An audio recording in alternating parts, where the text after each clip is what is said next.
Shalom, selamat pagi Bapak Ibu. Terima kasih buat waktunya pagi hari ini. Tadi kita udah banyak berdoa dan kita aminin semua, Tuhan udah jawab ya. Sekarang kita belajar sama-sama dari firman Tuhan. Pagi hari ini saya kasih judulnya Sukacita di Tengah Penderitaan. Nah, kenapa kita harus bersukacita dalam penderitaan? Karena itu adalah bagian dari praktek hidup yang berkenan kepada Allah. Jadi pagi ini kita belajar sama-sama dari firman Tuhan 1 Tesalonika 5 ayat 16 sampai ke 18. Oke, next slide selanjutnya kita baca sama-sama. 1 Tesalonika 5 ayat 16 sampai 18, demikian firman Tuhan. Bersukacitalah senantiasa, tetaplah berdoa, mengucap syukurlah dalam segala hal, sebab itulah yang dikehendaki Allah di dalam Kristus Yesus bagi kamu. Kita baca sekali lagi. Bersukacitalah senantiasa, tetaplah berdoa, mengucap syukurlah dalam segala hal, sebab itulah yang dikehendaki Allah di dalam Kristus Yesus bagi kamu. Kamu di sini siapa? Saya dan Bapak Ibu semua. Jadi bagi kita semua ya. Kita disuruh apa? Bersukacitalah. Kapan? Senantiasa. Setiap hari, setiap waktu, setiap detik, setiap menit ya. Kita harus bersukacita. Terus dalam bersukacita kita ngapain? Kita tetap berdoa. Karena kita tahu doa adalah bagian dari kehidupan orang percaya, di mana kita berkomunikasi dengan Tuhan, dengan Allah kita, dengan Bapa kita. Ya, kita harus mengucap syukurlah dalam segala hal katanya, bukan dalam hal-hal tertentu saja. Ternyata di dalam penderitaan, di dalam masalah, dalam konflik, ya, dalam hal-hal yang tidak enak bagi daging kita disuruh apa? Mengucap syukurlah. Kenapa 3 poin ini beriring dan sejalan dalam perintah firman Tuhan ini? Karena itu yang dikehendaki oleh siapa? Oleh Allah. Ya kan? Di dalam siapa? Dalam Kristus Yesus bagi kita. Kenapa harus di dalam Kristus Yesus? Karena Allah Bapa tahu kita nggak sanggup. Kita nggak mampu untuk terus bersuka cita senantiasa. Kita nggak bisa tetap berdoa kalau lagi keadaan yang tidak baik-baik saja. Boro-boro kita bisa mengucap syukur yang ada titik, titik, titik, titik. Ya, kenyataannya begitu. Nah, makanya Rasul Paulus menulis kepada jemaat Tesalonika tentang 3 prinsip kehidupan orang percaya ini yang melekat dan berakar di dalam Kristus Yesus. Kalau di luar Tuhan Yesus, bisa nggak kita bersuka cita? Bisa nggak kita tetap berdoa? Bisa nggak kita tetap mengucap syukur? Silakan jawab masing-masing ya Bapak Ibu. Oke, next. Slide selanjutnya. Nah, kita lihat latar belakang daripada firman ini ya. Rasul Paulus menuliskan 3 perintah singkat ini Bapak Ibu. Karena tadi dia bilang singkat-singkat banget kan perintahnya itu. Bersukacita, berdoa dan bersyukur. Kenapa ya? Sampai Paulus mengatakan ini. Kita lihat latar belakang kejadian, konteksnya masyarakat atau jemaat Tesalonika saat itu. Jemaat Tesalonika terkenal mereka menjunjung tinggi yang namanya penjemahan kepada kaisar. Jadi kaisar itu disetarakan dengan Allah. Ya, Allah dalam huruf kecil ya. Jadi apa-apa pusatnya kepada kaisar. Terus dalam hidup mereka, dalam sistem komunitas jemaat di Tesalonika ini, ya orang-orang Tesalonika ini, mereka menganut namanya politeisme. Apa itu politeisme? Ya kan, kita lihat dalam bahasa Yunani, poli artinya banyak, theos itu artinya ilah atau dewa. Ya kan, bisa juga Allah. Lihat konteks di penggunaannya. Berarti mereka menyembah banyak dewa, banyak ilah-ilah, banyak Allah-Allah yang huruf kecil itu juga. Iya kan? Sehingga kekristenan mereka anggap sebagai sebuah ancaman. Nah, kita lihat lagi latar belakangnya. Ya kan? Kenapa nanti sampai jemaat Tesalonika ini harus disuruh tetap bersukacita, tetap berdoa dan bersyukur. Iya kan? Kita lihat dalam kisah para ayat yang paralel dengan 1 Tesalonika ini adalah kisah para rasul 17 ayat 1 sampai dengan 9. Nanti Bapak Ibu bisa baca pelan-pelan ya waktu merenungkan firman ini. Nah, kita lihat kejadiannya di situ. Rasul Paulus datang ke Tesalonika ya bersama dengan Silas. Apa yang diberitakan Rasul Paulus saat itu? Dia memberitakan intinya adalah Yesus adalah Mesias. Mesias, ya kan? Berarti tertinggi. Sehingga ada sekelompok orang-orang yang iri, nggak suka, nggak senang dengan pemberitaan Paulus tentang Yesus adalah Mesias. Sehingga dia obok-obok orang-orang di pasar, di sekeliling yang rame-rame di tempat itu. Mereka membuat sebuah kesepakatan. Kalau saya bilang ganyang Paulus, ganyang Silas gitu kan. Nah, benar-benar mereka wujudkan. Satu kali di ayat 10 mereka datang tuh. Mereka datang ke rumah Yason. Siapakah Yason? Yason adalah pemilik rumah di mana Paulus tinggal. Ya, tidur, makan di situ selama dia di Tesalonika. Waktu sekerumunan orang-orang yang membuat kerusuhan heboh ini datang ingin menganyang Paulus dan Silas. Mereka nggak menemukan Paulus di situ. Kenapa? Di ayat 10, kisah para rasul 17 ayat 10, beberapa orang percaya saat itu, ya, jemaat Tuhan. Mereka membawa Paulus dan Silas keluar dari Tesalonika. Menuju kemana? Ke Berea. Jadi aman kan Paulusnya? Karena dia udah diselamatkan, dikeluarkan. Akhirnya orang-orang ini nggak senang Bapak Ibu. Mereka tangkap Yason dan beberapa saudara seiman saat itu. Sebagai pengganti Paulus. Sehingga timbul yang namanya ketakutan, keresahan, kegelisahan di situ. Ada konflik di situ, ya kan? Bukan hanya fisik mereka saja yang mengalami tekanan itu. Nanti kita lihat pelan-pelan ya. Sehingga jemaat latar belakang kerohanian mereka saat itu kehilangan seorang figur pemimpin rohani. Karena di ayat 10 Paulus sudah disingkirkan ke Berea, diamankan ke Berea. Sehingga yang jadi sasaran adalah jemaat orang percaya saat itu. Ya bayangin aja orang yang punya niat jahat tidak tersampaikan, dia cari pelampiasan kan. Sehingga jemaat Tuhan saat itu mengalami yang namanya krisis ekonomi, politik, kacau ya kan. Karena ingat tadi kaitannya ke penyembahan kepada kaisar. Ya kan? Hubungan relasi keluarga juga terpecah belah. Bukankah kita lihat dalam keadaan nyata sehari-hari ini juga seperti itu kan? Kita percaya, keluarga kita nggak semuanya percaya. Ya kan? Jadi situasi yang terjadi saat itu menciptakan sebuah ketekanan batin Bapak Ibu. Kenapa bisa? Karena antara memilih mau beriman kepada Kristus, ya, yang adalah Mesias yang diberitakan oleh Paulus saat itu dan Silas, yang dikatakan bahwa Yesus itu yang membawa keselamatan. Tetapi kenyataannya gara-gara terima Yesus dan percaya kepada Yesus sebagai Mesias, mereka mengalami penderitaan Bapak Ibu. Oke, next selanjutnya.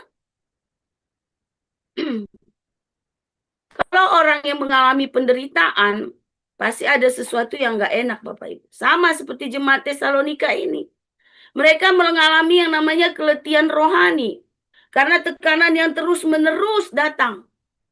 Sehingga mereka mengalami yang namanya kelelahan iman. Kita lihat tadi konflik batin itu kan. Menjadi orang percaya, tetapi kenyataannya nggak ada yang baik gitu yang mereka terima kan saat itu ya. Sehingga cenderung ketawaran hati, kebimbangan itu lahir Bapak Ibu. Mereka diobok-obok dengan situasi yang nggak baik. Hidup dalam pertanyaan dalam diri mereka. Apakah penderitaan yang mereka alami saat itu sepadan dengan janji yang diberitakan oleh Paulus bahwa Yesus adalah Mesias yang mereka tunggu, yang mereka cari, yang mereka butuh.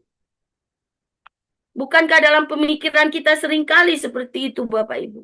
Saat kita berpikir kita sudah sungguh-sungguh di dalam Tuhan, tetapi kenapa masalah demi masalah yang datang? Sampai ke tahap itu, dalam kondisi keadaan ini, Bapak Ibu, yang terjadi, yang mereka alami, maka sukacita mulai memudar. Doa menjadi sulit saat itu. Ucapan syukur terasa tidak realistis dengan keadaan mereka. Bagaimana mengucap syukur kalau setiap hari dalam intimidasi ketakutan? Ya kan? Bahkan mengancam nyawa. Yason dan dan beberapa saudara seiman ditangkap saat itu, menggantikan Paulus dan Silas yang sudah menyingkir ke Berea tadi.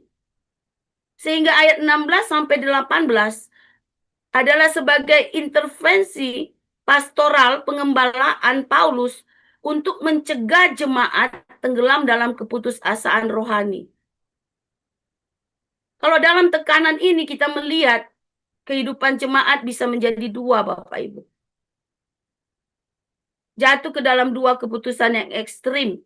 Yang pertama, spiritualitas putus asa.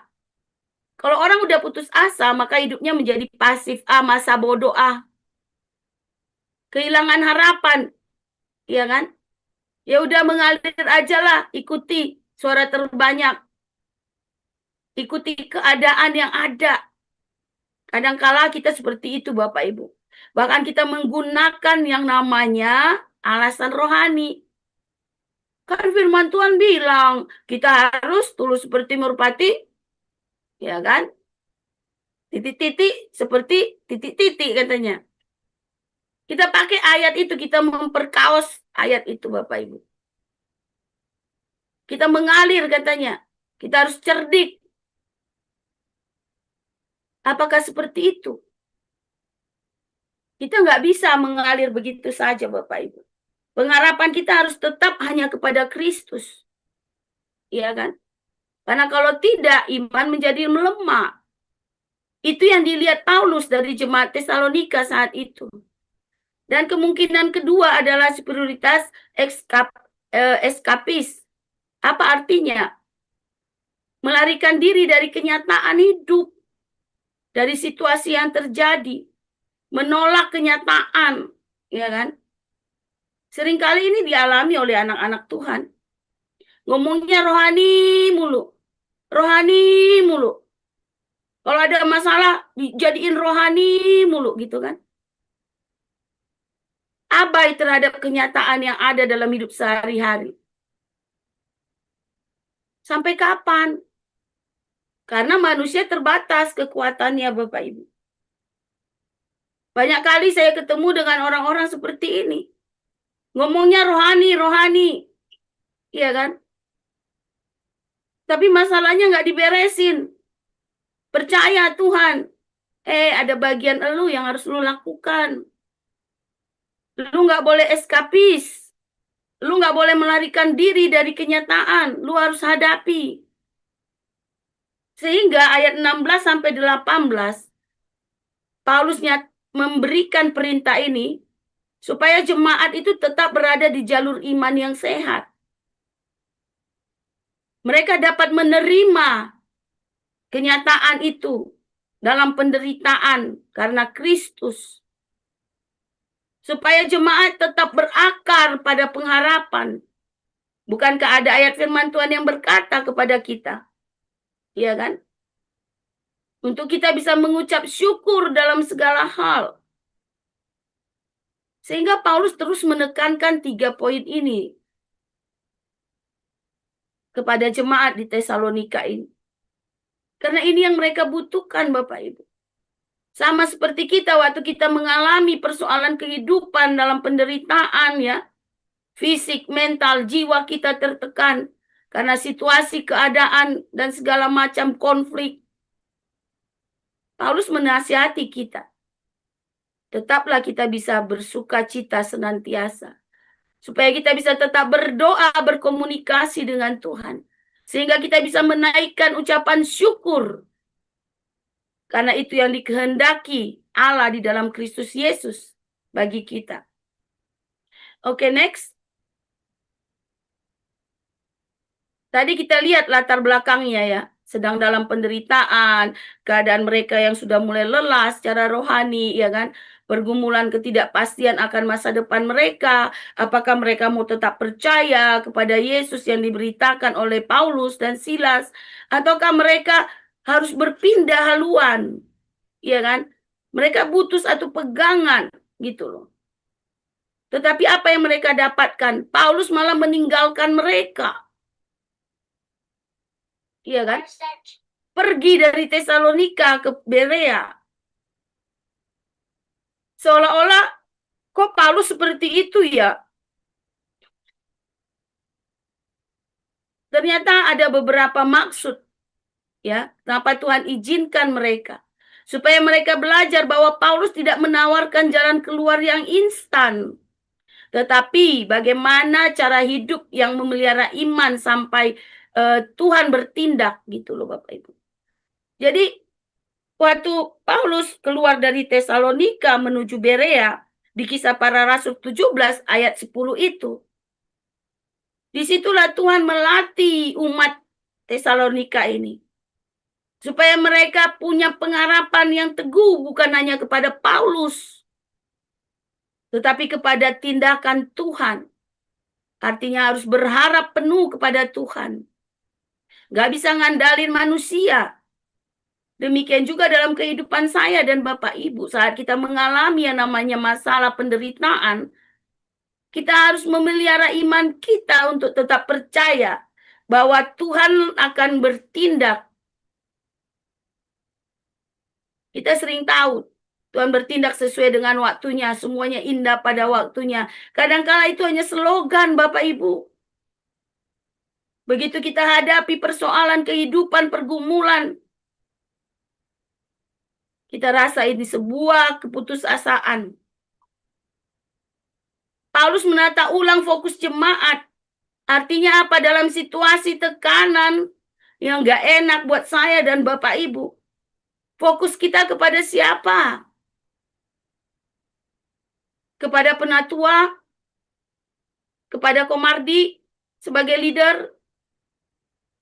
Kita cari pertolongan manusia sana-sini.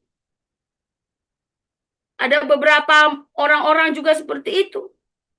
Cari pendeta sana, pendeta sini, hamba Tuhan sana, hamba Tuhan sini. Gak salah Bapak Ibu. Tapi itu bukan fokus saat kita mengalami yang namanya penderitaan.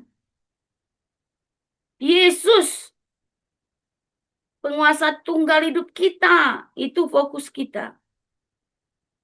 Paulus mengarahkan jemaat untuk tidak menjadikan penderitaan sebagai pusat hidup.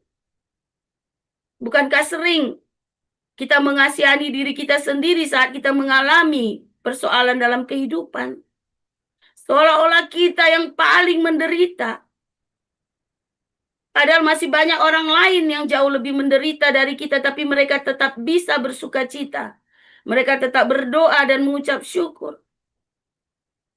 Mungkin Bapak Ibu juga pernah mengalami ya saat tekanan berat itu datang. Pusat hidup kita adalah persoalan kapan saya sembuh, kapan masalah ini selesai, kapan saya dapat pasangan hidup dan segala macam. Kita harus menjadikan Allah menjadi pusat hidup kita, Bapak Ibu. Walaupun kelihatannya, kenyataannya, belum ada jalan keluar. Belum ada solusi yang pasti. Seperti yang dialami oleh jemaat Tesalonika ini. Kalau kita bertindak dengan benar, Bapak Ibu. Kalau kita bersuka cita dalam tekanan, penderitaan, masalah, konflik, dan segala macam ini. Dan kita masih bisa tetap berdoa dan bersyukur. kita bisa tahu bahwa kita sudah bertumbuh secara rohani. Karena ini adalah bagian daripada disiplin rohani yang menopang iman saya dan Bapak Ibu di tengah-tengah situasi yang sulit. Ikut Tuhan, percaya kepada Tuhan dalam keadaan yang baik-baik saja. Itu bukan iman, Bapak Ibu. Itu kebahagiaan. Tetapi saat kita mengalami yang namanya tekanan penderitaan, kita masih tetap bisa percaya kepada Tuhan sehingga kita bisa bersuka cita, berdoa, dan bersyukur. Itulah proses saya dan Bapak Ibu didewasakan secara rohani kita. Saya percaya kalau ditanya siapa yang mau dewasa rohani di sini, semua kita mau. Tapi siapa yang mau menderita? No way. Tolak dalam nama Yesus, pergi jauh-jauh sampai kemana, Afrika kayak kemana kayak. Ya kan? Itu yang sering kita lakukan Bapak Ibu. Kita nggak sadar. Ya. Bahwa penderitaan itu mengajarkan kita untuk dewasa rohani. Dari mana kita tahu? Saat kita bisa bersuka cita, berdoa, dan bersyukur dalam penderitaan itu. Saat fokus kita tetap kepada Kristus, Yesus Tuhan yang hidup itu. Yang menjadi penguasa tunggal hidup saya dan Bapak Ibu. Oke, next. 1 Tesalonika 5 ayat 16 sampai 18 ya, yang kita baca tadi, bukan firman bagi orang yang tidak bermasalah, melainkan firman bagi orang yang percaya yang sedang diuji. Apa ujian Bapak Ibu dan saya hari-hari ini? Pergumulan tentang pekerjaankah? Keuangan? Rumah tangga? Anak? Pasangan hidup? Suami, istri? Mertua, ipar? Apapun itu Bapak Ibu. Ingat, ada firman yang berbicara kepada kita. Supaya kita bisa tetap terus bersuka cita, berdoa, dan mengucap syukur. Paulus dalam firman ini, dia tidak pernah berkata kepada jemaat Tesalonika, ya kan, bertahan sebentar lagi ya, sabar ya. Seolah-olah dia tuh, gak ngerti situasi. Ya kan? Lu lihat kan, ini ada, susah ngomong dah, pokoknya masalah gue berat banget. Lu mah bisa ngomong doang. Yang ngalami kan gua, bukan lu. Gitu kan? Seringkali kan kita merespon situasi seperti itu Bapak Ibu. Saat ada nasihat masuk. Saat ada teguran. Saat ada yang mengajarkan kita akan kebenaran dan segala macam. Atau sebaliknya Bapak Ibu. Penghiburan yang semu. Sabar ya. Aduh percaya deh Tuhan pasti bertindak. Gak mungkin enggak. Lu pasti sembuh dalam nama Yesus lu sembuh. Nyatanya mati. Berapa banyak orang yang kecewa dengan iming-iming saat dia mengalami penderitaan masalah Bapak Ibu. Kita orang Kristen datang. Kita nggak pernah bilang, udah lu bersuka cita ya. Lu berdoa, tetap berdoa. Lu harus mengucap syukur, Tuhan kasih lu sakit. Nggak berani kan kita ngomong gitu. Seringkali kita menghibur. Dengan kata-kata yang kadang-kala nggak sesuai kehendak Tuhan. Saya belajar dalam pelayanan orang-orang yang mengalami krisis-krisis ya Bapak Ibu. Kalau Tuhan sudah kasih impresi sama saya, ya udah. Saya akan ngomong. Minta hikmat Tuhan, saya akan ngomong. Mempersiapkan orang itu menghadapi situasi yang paling buruk gitu loh. Kadangkala Tuhan nggak langsung jawab. Kadangkala penderitaan itu juga berakhir dengan yang namanya kematian Bapak Ibu. Tetapi saat orang itu mengalami yang namanya sukacita, dia tetap berdoa percaya, fokus kepada Tuhan, dia bisa mengucap syukur dalam segala hal ini. Janji yang sesungguhnya bukan di dunia ini Bapak Ibu. Tapi bagaimana kita menghadap Tuhan nanti? Satu kali, satu masa saya dan Bapak Ibu akan berakhir di dunia ini. Kita akan menuju kepada kehidupan. Kehidupan kedua apa? Kehidupan yang kekal. Kekal di neraka apa lu kekal di surga? Kalau lu nggak diuji di bumi ini dengan penderitaan, bagaimana kita bisa tahu bahwa kita setia sampai akhir, Bapak Ibu? Dengan persoalan yang ada aja di dunia saat ini, kita udah jatuh. Bagaimana kita bilang berharap kepada yang kekal? Bapak Ibu sadar nggak? Justru dalam penderitaan itu, saat kita menang, kita menjadi terang, Bapak Ibu. Terang kita terpancar, orang bisa melihat, oh begitu ya yang dikehendaki Kristus di dalam orang Kristen, di dalam orang percaya.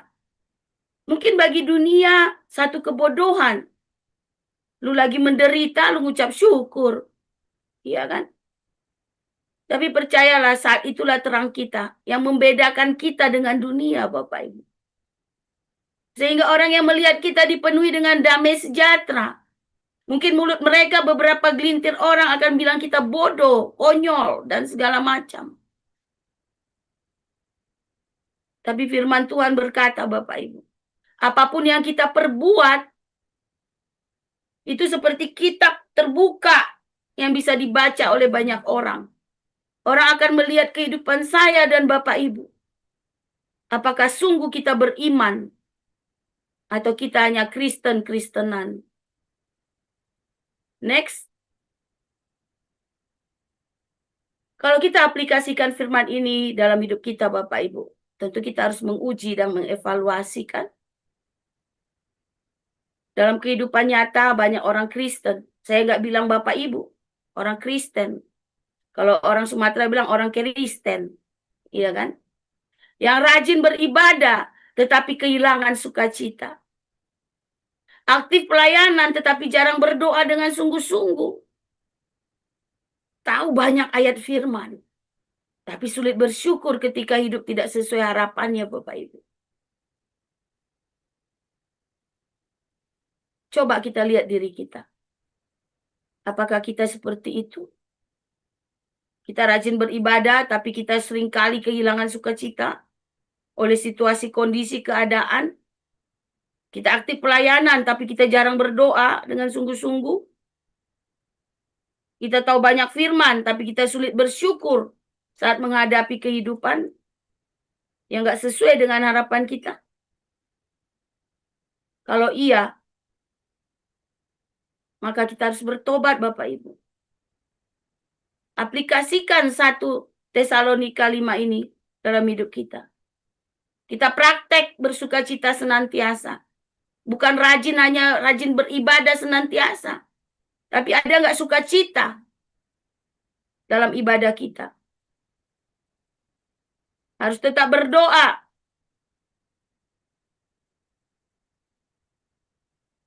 Saya senang dengan Komardi suka bilang, sebelum pelayanan harus berdoa. Iya benar. Sehingga apapun yang kita hadapi, kita kuat di dalam Kristus. Hidup kita bukan sekedar aktivitas rohani, Bapak Ibu. Tapi hidup kita sebuah relasi yang terus-menerus dengan dunia. Selama kita masih makan nasi, masih tinggal dalam bumi ini, penderitaan itu nggak pernah habis, Bapak Ibu. Nggak akan pernah selesai. Bahkan kadang seolah-olah dia next level juga. Bukan hanya kerohanian yang next level ya. Bahkan penderitaan. Disitulah kita dituntut untuk terus melekat. Terus menerus dengan Tuhan. Supaya tetap ada sukacita. Supaya kita tetap bisa berdoa dan mengucap syukur. Karena ketiga hal ini bukan bonus, Bapak Ibu. Bukan tambahan. Perintah tambahan, bukan.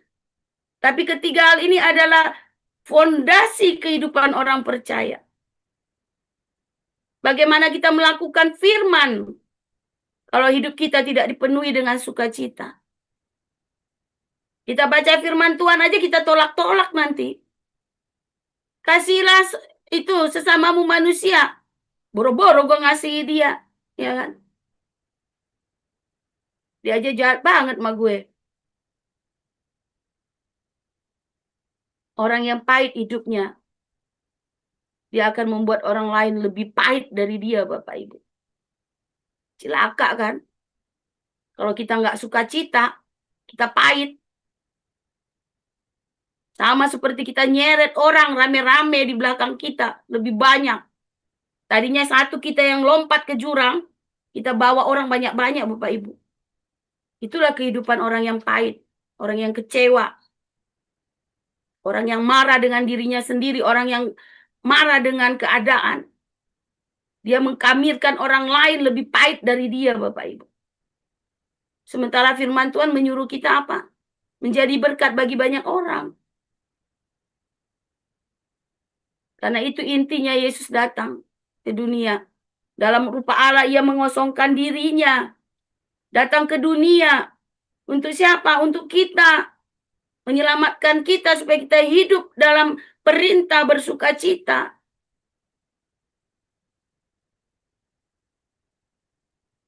Ayo Bapak Ibu. Kita tetap harus bisa mengucap syukur ya. Kita harus tetap bisa bergembira, bersukacita dalam penderitaan ya. Dalam masalah kehidupan kita. Kita harus tetap berdoa. Kenapa? Karena di 3 poin ini ada pengharapan yang besar. Karena Kristus menjadi pusat hidup kita. Kita tidak akan berpaling dengan godaan-godaan yang lain. Oke, next. Jadi kesimpulannya, praktek bersukacita senantiasa, tetaplah berdoa, mengucap syukur ini Bapak Ibu. Ya, kita harus praktekkan bukan hanya dalam keadaan yang baik-baik saja, tetapi justru dalam keadaan yang tidak baik. Supaya kita bisa fokus kepada jalan keluar dalam segala situasi ini. Kita nggak boleh menolak kenyataan yang ada. Tapi kita juga harus terus memegang pengharapan dan keyakinan bahwa Tuhan tetap berdaulat atas hidup kita. Dia akan bertindak pada waktunya. Bersukacita senantiasa bukan berarti kita bebas dari penderitaan. Everything is okay. Tidak. Tetapi setia kepada proses ini. Setia bagaimana? Bersama dengan Tuhan Bapak Ibu. Kita diingatkan. Mengucap syukur dalam segala hal berarti kita mempercayakan jiwa kita ini loh. Yang memilih 2 antara binasa atau kekal. Jadi jangan dalam penderitaan membuat kita melakukan dosa. Supaya tiba waktunya Tuhan berkenan kepada saya dan Bapak Ibu. Jangan kita biarkan pencuri itu mencuri sukacita kita. Supaya kita bisa tetap berdoa. Apapun yang saya alami dan Bapak Ibu alami dalam penderitaan.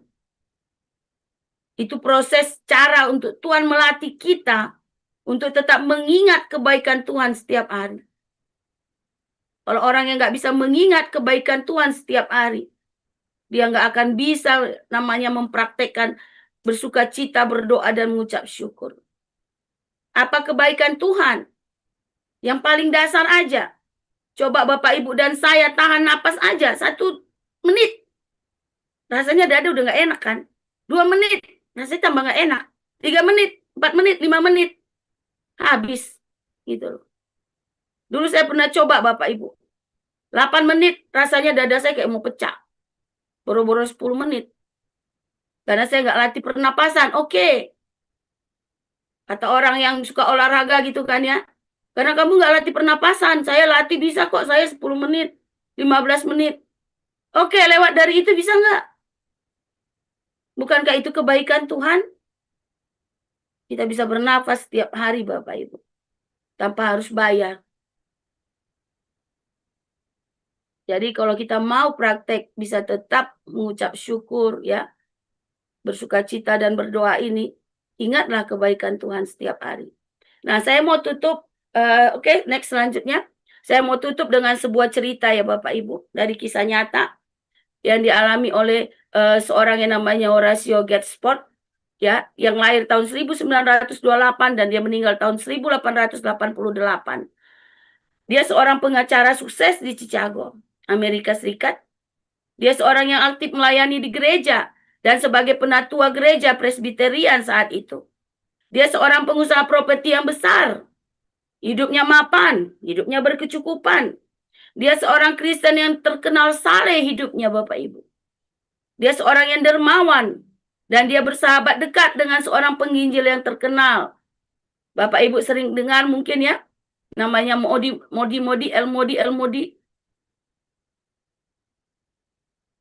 Dengan kata lain, kehidupan dia baik-baik banget Bapak Ibu saat itu.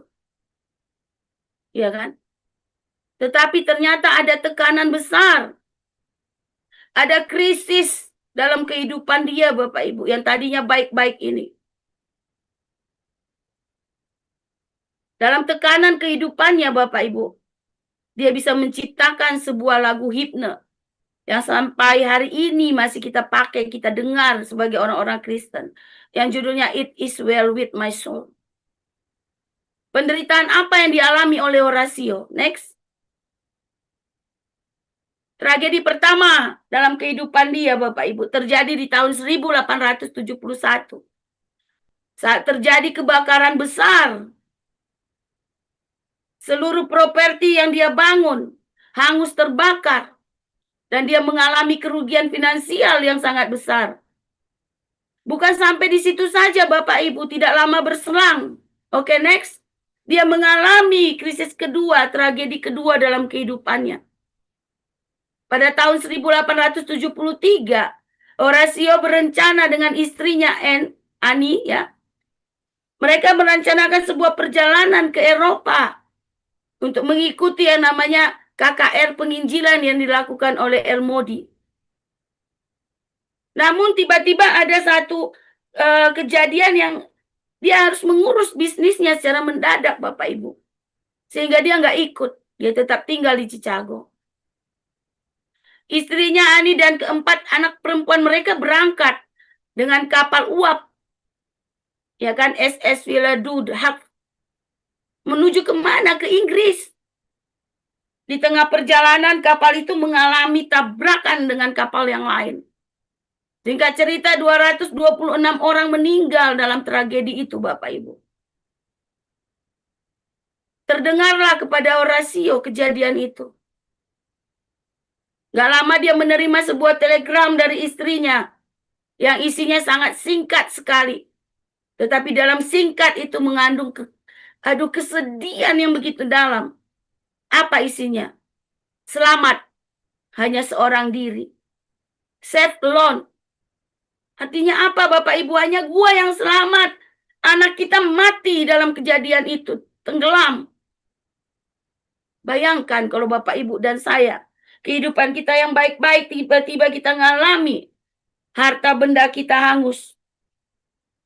Anak kita hanya ada 4, tiba-tiba semuanya mati dalam satu peristiwa itu. Oke, next. Tapi Bapak Ibu, luar biasanya, Horatio ini orang yang bisa belajar mengucap syukur. Dia tetap berdoa. Dia bisa tetap memuji Tuhan. Setelah dia menerima kabar itu, Bapak Ibu, dia berlayar untuk menjemput istrinya, ketemu istrinya di Inggris.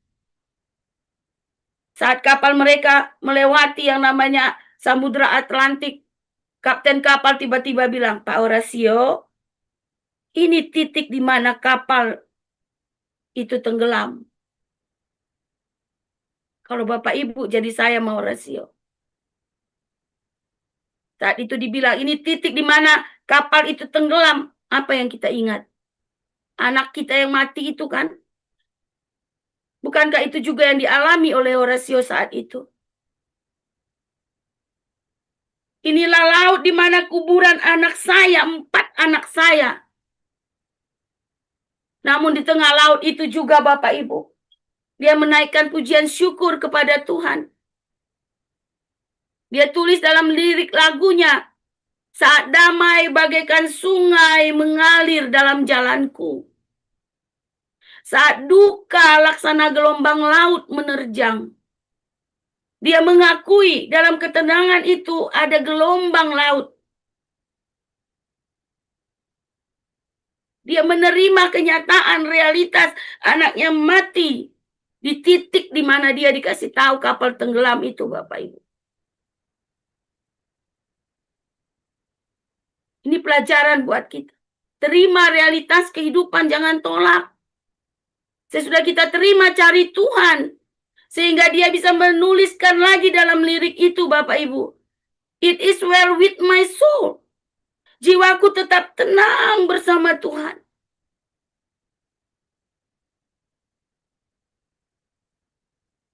Bukan berarti saat itu luka-luka Horatio hilang, air matanya berhenti, atau penderitaannya berakhir. Tetapi imannya Bapak Ibu tidak runtuh meski hatinya remuk. Penderitaan tidak bisa menjauhkan dia daripada Tuhan. Penderitaan tidak bisa menghilangkan yang namanya sukacita, kehidupan doanya, dan ucapan syukurnya. Bagaimana dengan saya dan Bapak Ibu? Next. Kita lihat kehidupan akhir daripada Horatio dan Ania, istrinya ya. Sesudah mereka ketemu, mereka memutuskan sama-sama Bapak Ibu. Mereka menetap di Yerusalem. Mereka melayani orang miskin dan terlantar. Mereka hidup dalam kesederhanaan. Saya coba browsing bagaimana kehidupan mereka sesudah tragedi itu. Mereka masih punya harta benda, Bapak Ibu. Mereka masih punya pegangan keuangan yang kuat. Karena nggak semuanya habis saat itu. Tapi mereka tinggalkan itu, Bapak Ibu. Mereka tidak berharap kepada itu. Mereka jual beberapa properti mereka yang sisa. Mereka layani orang-orang miskin dan terlantar. Mungkin hidup mereka tidak baik-baik saja, tidak kembali dalam kebahagiaan saat anak mereka masih ada bersama mereka. Tapi mereka menjadikan orang-orang di sekeliling mereka sebagai sumber kebahagiaan, sumber sukacita. Artinya apa, Bapak Ibu? Di dalam penderitaan kita, masihkah kita melihat orang lain untuk bisa kita layani? Atau kita hanya mengasihani diri kita sendiri? Apapun yang dialami, yang dilakukan oleh Horatio sekeluarga bersama dengan istrinya ini, Bapak Ibu. Mereka mengakhirinya dengan yang namanya finishing well. Tetap percaya ada maksud kehendak Tuhan dalam semua tragedi yang mereka alami. Ada pemberian Tuhan yang terbaik bagi mereka, Bapak Ibu. Bagaimana dengan kita? Kita tetap bisa bersukacitakah? Kita tetap berdoakah? Kita tetap bisa mengucap syukurkah? Saya tutup dengan mengajak Bapak Ibu merenungkan sebentar kehidupan kita hari-hari ini. Apa yang kita alami? Apa yang menjadi respon kita?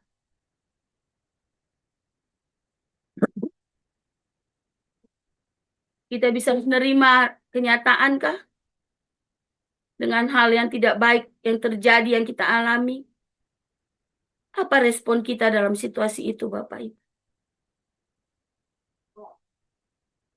Masihkah kita fokus kepada Tuhan yang menjadi sumber pengharapan kita? Masihkah kita bisa mengucap syukur, berterima kasih dengan proses pendewasaan rohani yang Tuhan izinkan terjadi dalam hidup saya dan Bapak Ibu? Masihkah fokus kita pada diri kita sendiri? Atau kita bisa melihat orang-orang, jiwa-jiwa di sekeliling kita, supaya kita bisa menjadi terang, menjadi berkat dalam situasi yang kita alami. Bukan menjadi sandungan, bukan menjadi beban buat orang lain. Terima kasih Tuhan Yesus, terima kasih. Kami mau mengucap syukur. Kami mau terus Tuhan mengingat kebaikan demi kebaikan-Mu. Bukan berarti persoalan hidup kami selesai, langsung ada jawaban. Tetapi dalam keadaan apapun Tuhan, kami mau terus belajar bersuka cita. Karena kami tahu di balik itu Tuhan, Engkau sedang memproses kami menjadi dewasa rohani. Kami mau terus berdoa Tuhan, karena pusat pengharapan kami adalah kepada Kristus yang hidup. Kami mau terus mengucap syukur Tuhan, karena segala sesuatu Engkau izinkan untuk kami bisa menjadi berkat bagi banyak orang. Lewat kesaksian hidup kami, lewat kemenangan hidup kami Tuhan.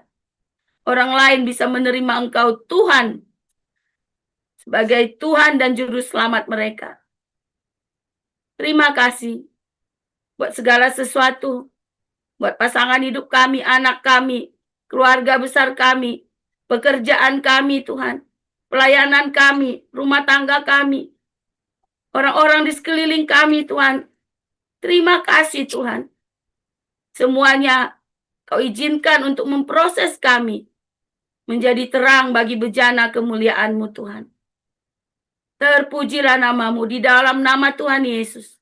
Kami berdoa dan kami mengucap syukur. Amin. Waktu selanjutnya saya serahkan ke host.